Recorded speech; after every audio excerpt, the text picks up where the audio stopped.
I'm Ron Strickland. This webcast is one of a series in which I'm presenting some brief lectures and commentary on topics from the courses I teach in literature and cultural studies.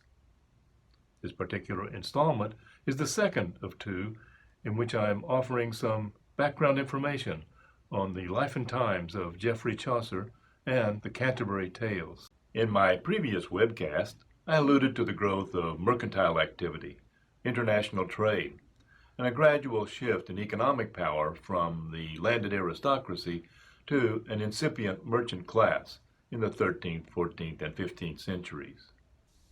Let me take a moment to compare the Canterbury Tales to the epic poem Beowulf, which we've already been reading in this course.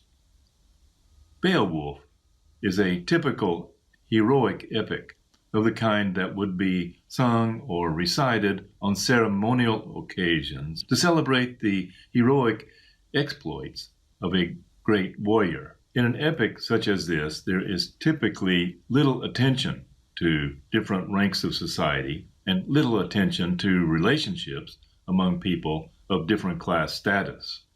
By contrast, these relationships among people at different levels of the status hierarchy and the perspectives resulting from their different life experiences are foregrounded in the Canterbury Tales.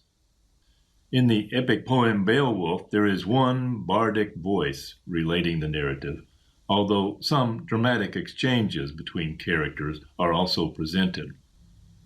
The Canterbury Tales, as the title suggests, is a collection of different stories, each one presented by a different speaker relating his or her own perspective.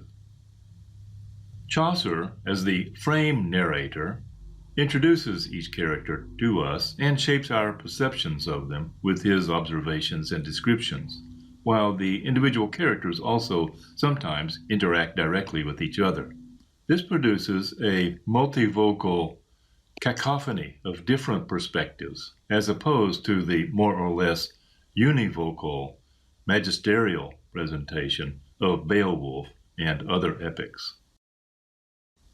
The Canterbury Tales employs a literary device known as the frame narrative, in which a collection of stories are assembled together in a way that develops a larger overarching theme.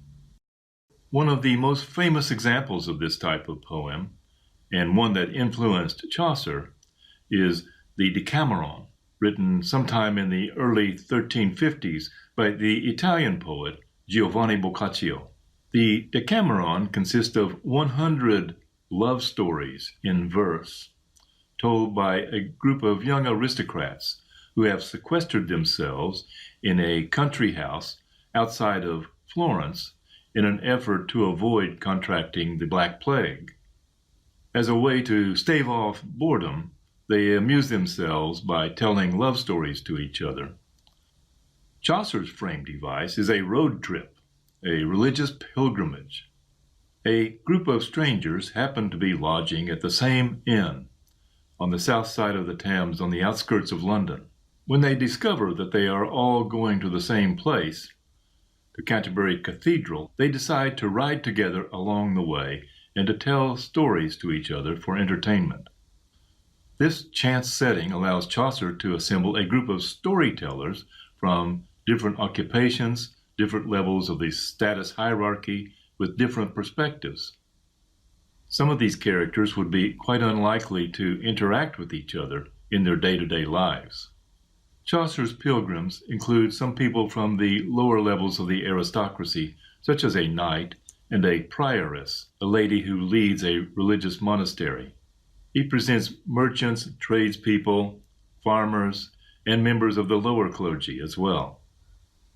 Since these characters have embarked on a religious pilgrimage, one might expect that they have some sins to repent of. Indeed, Chaucer, as the frame narrator, will reveal their imperfections, even as he presents them with a kind of faithful credulousness, often allowing the storytellers inadvertently to exhibit their own character flaws as they tell their stories. While Chaucer's pilgrims represent a broad range of English society, He doesn't include anyone from the lowest ranks, the peasantry. It would be unrealistic, in fact, practically impossible for a peasant to embark on a pilgrimage like this. And he doesn't include anyone from the highest ranks of the aristocracy.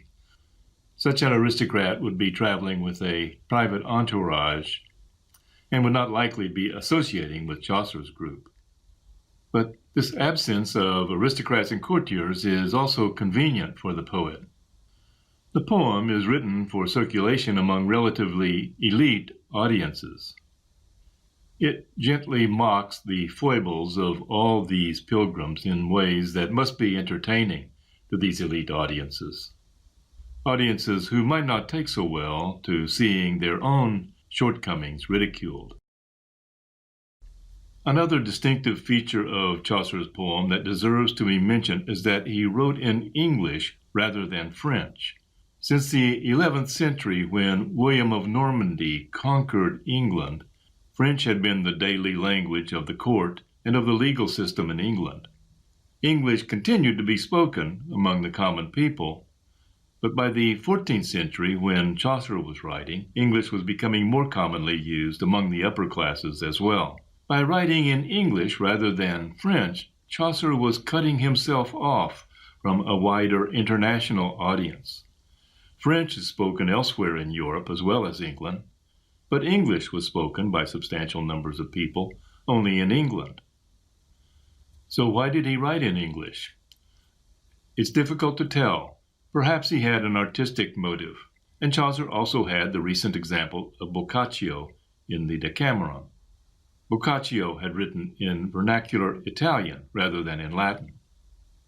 That said, there were several different regional varieties of English being spoken in England during the 1300s. The version of English that Chaucer uses was spoken in London and the surrounding area, and it showed more French influence, had more French words than the versions of English spoken in other parts of England. So Chaucer uses a lot of French words and turns of phrase, as you'll notice as we read the Canterbury Tales. The poem begins with a general prologue that introduces the setting and each character in turn. This is followed by the series of stories told by the travelers with individual prologues for some of the tales and some dramatic exchanges between characters. In this class, we'll be focusing on the general prologue and on three of the tales: the Knight's Tale, the Miller's Tale, and the Wife of Bath's tale in the prologue that goes along with her tale. I'll have more to say about each of these sections of the poem in subsequent webcasts. But for now, I'll conclude this webcast. As always, if you have questions or comments, send me an email.